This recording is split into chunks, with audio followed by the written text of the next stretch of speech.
For the next presentation, I will call two presenters, two speakers. Matthieu Besnard from Airbus Defence and Space. He's head of Channel Partners Initiative. And Aleksandr Chekurin. Please come, join us. Yes. This presentation is in the frame of PHOTOMOD Radar software latest development, and in the frame of this latest development for PHOTOMOD Radar software, Airbus has collaborated with Racurs company to test and benchmark, of course, some technical geometric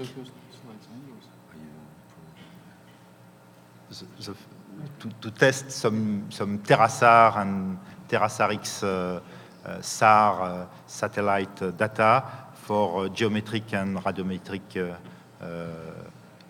technical issue. So this is the result of this study. So thank you, Bruno, for the introduction. I have the pleasure today to kick off that presentation.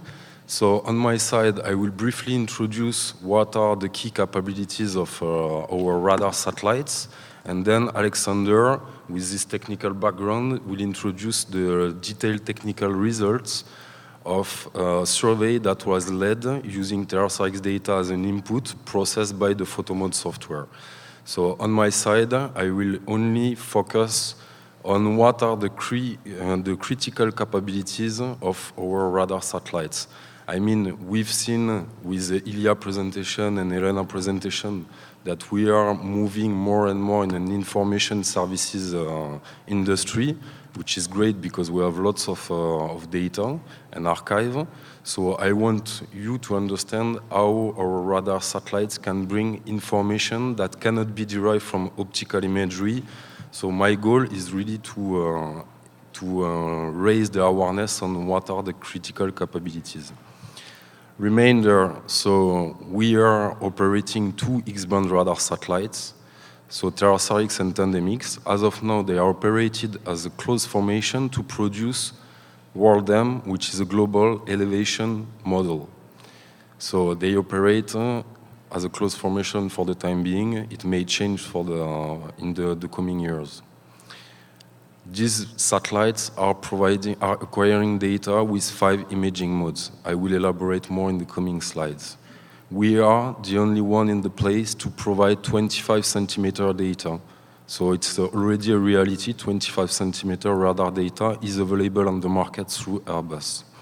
We are providing data from 25 centimeter up to 40 meter resolution, depending on the imaging modes and the application that you want to achieve with the data. You may be aware that by the end of 2015, Hisdesat of Spain is going to launch PAS, a radar satellite which is identical to TerraSAR-X and TandemX. So that will make that Airbus and Hisdesat will be commercializing 3 satellites. So they will be operated on the same orbit. What's the positioning on TerraSAR-X, TandemX? Clearly, this is where accurate measurements are needed to bring insight. We call them internally the measuring from space tools. Why? Because they achieve such a level of accuracy that they can derive information that you cannot get even from the highest optical imagery resolution, and so that they can really bring insight for change detection, surface movement monitoring, or even GCP's extraction. That's the 3 main applications that I will focus on today. So obviously, we operate optical satellites, we operate SAR satellites, so our paradigm is clearly that radar can bring something complementary to optical data. When I'm talking about that, I mean you can get the best possible satellites. If there are clouds, you won't be able to acquire data. We can with our radar imaging capabilities. So you can see our optical constellation, multi-scale, spot, Pleiades, can provide, is phased on the same orbit, and the same is applicable for our radar satellites. 5 imaging modes. I'm not going to go into details on the specifics of each imaging modes. I will just focus on the wide scan SAR and starring spotlights because they are the latest additions to our imaging modes lineup. So wide scan SAR, here you can see the different footprints that we can achieve with those satellites. You may remember, based on the presentation of our colleagues from GWARE yesterday, that Panama Canal has bad weather. It's usual to have bad weather. So you can see that with radar imaging, we can provide a picture. Wide scan SAR, his main interest on the market is internally, we call it the maritime mode because it can provide a big picture and with a unique ratio between coverage and resolution. So you can make, for example, traffic monitoring and derive analytics from that. Obviously, wide scan SAR is increasing the footprint for that kind of imaging. Well, it's not very, we are not pushing that many. The most interest for that product is that we are increasing the footprint of acquisition. But then when you need real resolution, when you need to pinpoint the detail, for example, you remember the logs that our colleagues showed yesterday with aerial survey, then with radar imagery, whatever the cloud coverage, then you can see tankers in over the logs, and you can see as well all the infrastructure details. Here, once again, starring spotlights is bringing new insight to the market and enables really identification from radar imagery. On the left-hand side, you can see that you cannot truly detect the smaller craft on the top right end of the image.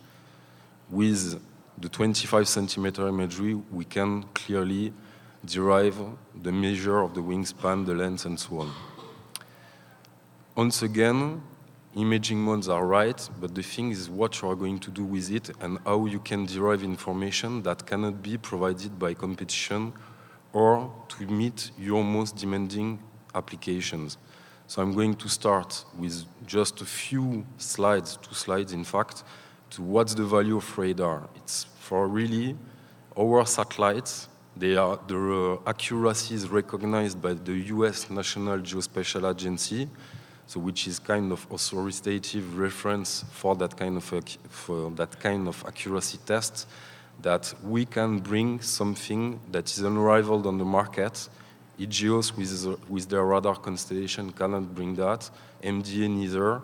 We are truly unique, uniquely positioned to provide 2D, 3D, and even 4D measurements, which means location, heights, and displacements. SAR is also, I told you about that already, is also a critical component for monitoring system because we can combine optical and radar. What does radar bring as a critical information complementary insight? For example, there are 2 main ways to derive information from radar data, which are when we talk about change detection, which is coherence change detection, which means that you can use interferometry to outline the small changes, which means, for example, vehicle tracks over arid or desertic areas, or amplitude, where the backscatter increase or decrease enable you to spot rather big changes. So it means, for example, that we are able to derive maps of vehicle tracks over different dates, for example, over borders between Syria or Iraq. So you may understand what's the rationale for our customers is they want to understand what's happening on the ground, and this is where we cannot provide that level of information with optical imagery. So that's why when it comes to intelligence, it's also interesting to mix optical and radar imagery. Surface movement monitoring, we live in an ever-expanding world. Obviously, we have to build the infrastructure and the subway constructions, like in this case, the Budapest subway underground subway construction, where we have been closely monitoring on behalf of the customers what are the displacement on the ground following the construction of the subway. So basically, we acquire stacks of data over regular time lapse, so that then we can derive those maps. So we are not only providing the data stacks to build it, we can provide as well the services behind the value adding. And as well as we can do this with partners.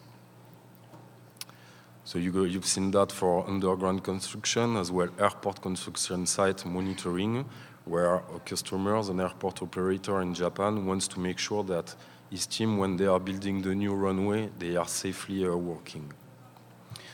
Last but not least, one of the new products that we have released this year, which is ground control points. Once again, the US NGA recognized that TerraSAR-X is a GCP generation machine. So here you can see, for example, the kind of points that we are deriving over an airfield in Iraq. So basically the offer that we are providing in this case is we provide the coordinates of the points that we have defined together with the customers. We are providing image ships of different locations, and as well there's the reports coming with the northing, the easting, and the heights information for those ground control points. And what's amazing in this case is that when we look at the accuracy that we can achieve, keep in mind that we are talking about ground control points extracted from radar imagery taken on orbit. It's 1 meter accuracy, easting, northing, heights. So truly accurate products, cost saving, no risk solutions.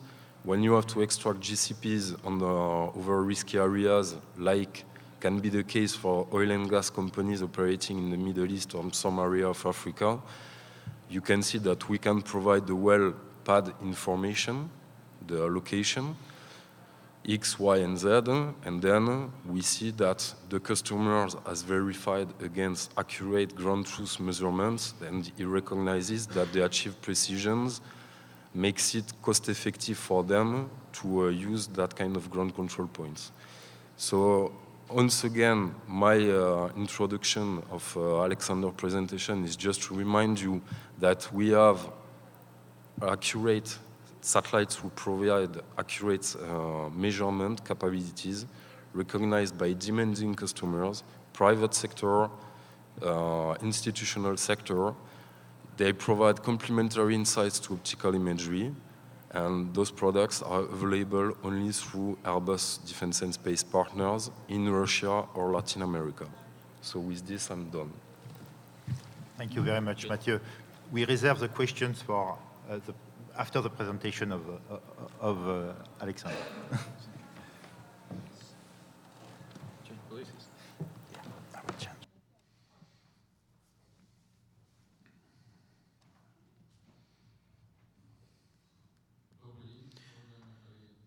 Good afternoon, dear colleagues. First of all, I'd like to express our gratitude to the company Airbus, to Bruno and Matthieu, for this great opportunity to do this project together. We're not cooperating for the first time like this with Airbus, before that with Astrium, SpotImage, but before that we were more like studying and having an insight into optical images. Now we were studying the upper capacities of TerraSAR-X. Just like Matthieu in the first part of our joint presentation quite convincingly demonstrated some SAR imagery, which shows some unique capabilities which are simply absent in optical systems, and they're themselves a very interesting subject for research and study. Briefly, I will tell you how we came about to do this joint project together. First of all, it is the advent of new mode of imaging, starting spotlight with 25 centimeter resolution, which goes without saying, inspired a lot of interest from the users and us as the technology providers.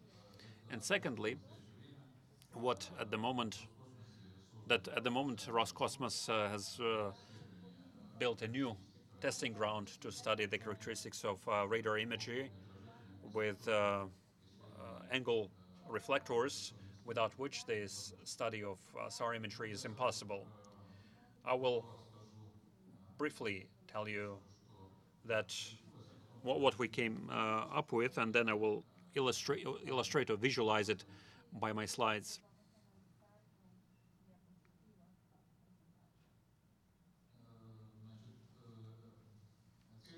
Now, the main goal was to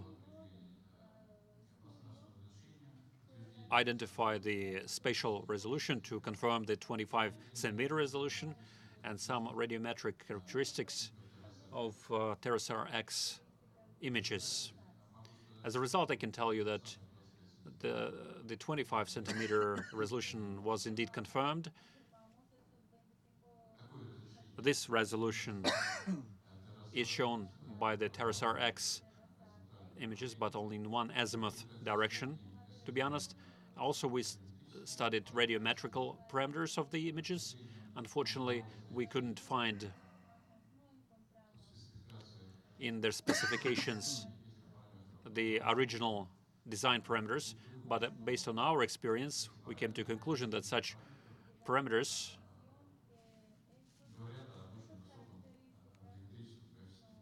fully accommodate the high quality of radiometric quality of the images. And now, very briefly, because I don't have much time left, I will show to you what it looked like. First of all, here you can see 4 groups of characteristics, which are usually used to describe the properties of images. The first group is the group of parameters, which describes, among other things, the spatial resolution.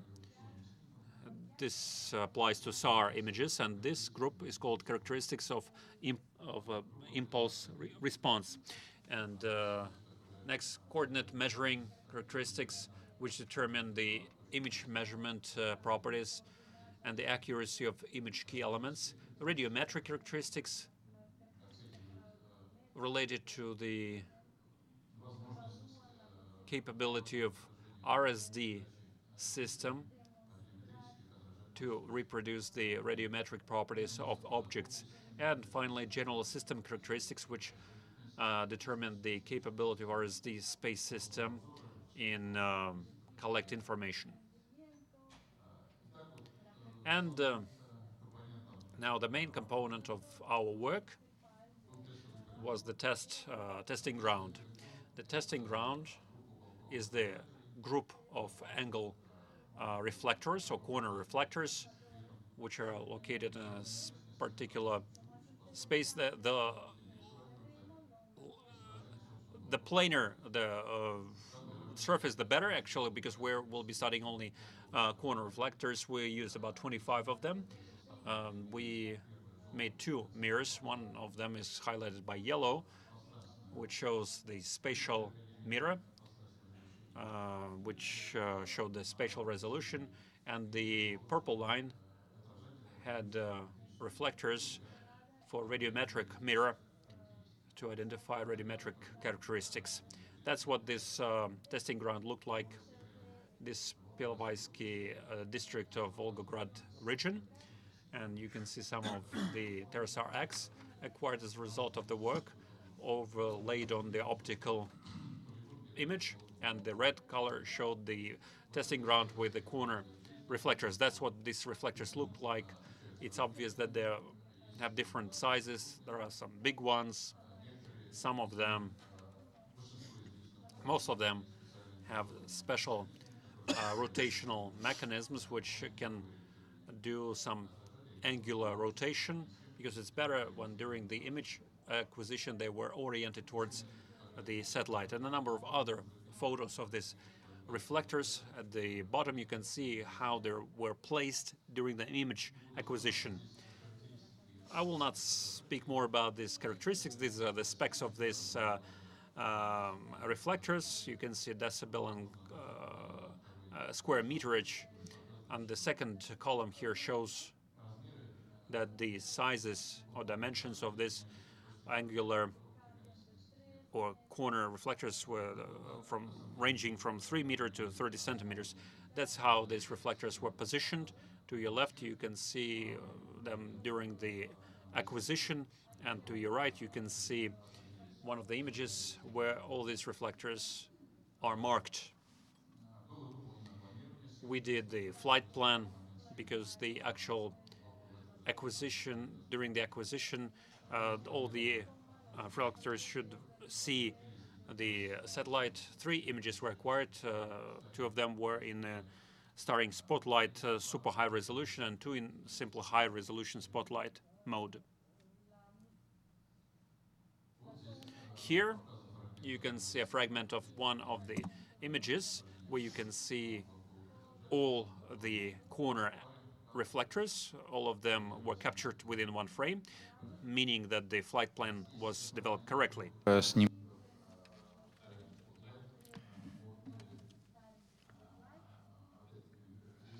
Here we can see 9 reflectors, and the same 9 reflectors in high resolution spotlight mode. Now a few words about how to determine spatial resolution of images. In fact, in case of, well, what is a corner reflector for a radar when such distances are involved?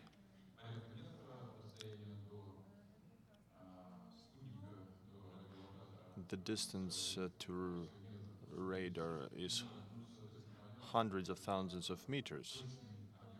So this is an exact reflector.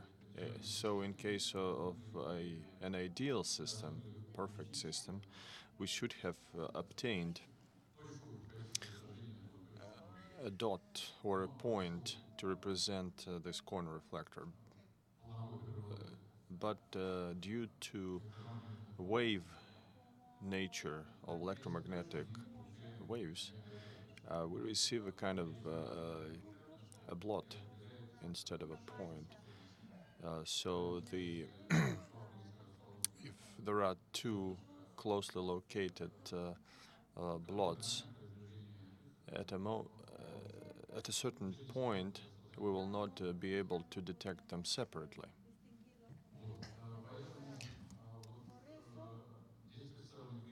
Here you can see intensity distribution curves from one reflector in 2 directions.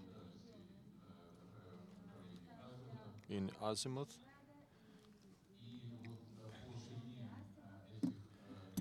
and by width of these curves you can determine the spatial resolution of images. Here we can see 3 curves. The initial interpolated by Gauss function. This is how all 9 corner reflectors look in 3D. This is a 3D representation of a pulse response from one point. In fact, a lot of parameters of a pulse response were measured. We are interested in only 2. The red ovals show spatial resolution estimates. The first one toward the inclined range, and the second one by azimuth. So the 2 top ovals belong to starring spotlight mode, and the lower one to high resolution. So we get 60 centimeters by inclined range or slant range, and about 25 centimeter for the second mode. For high-res spotlight, estimates of spatial of resolution correspond to this mode.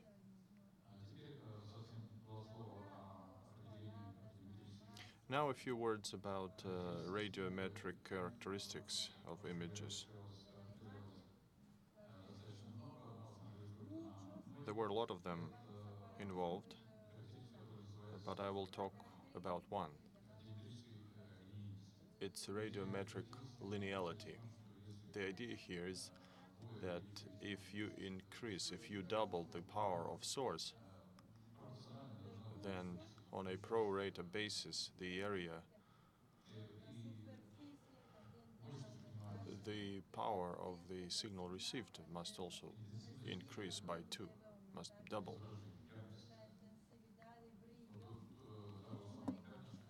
In other words, the brightness of a spot, of a blot, which represent the object. I forgot to mention that reflectors had variable size. This is an effective dispersion area. And here we can see this dependency, this ratio.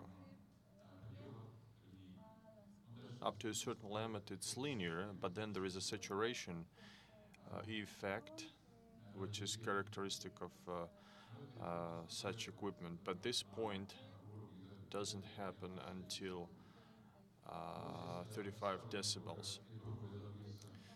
This is the final, the summary table of radiometric parameters that were evaluated, the radiometric linearity.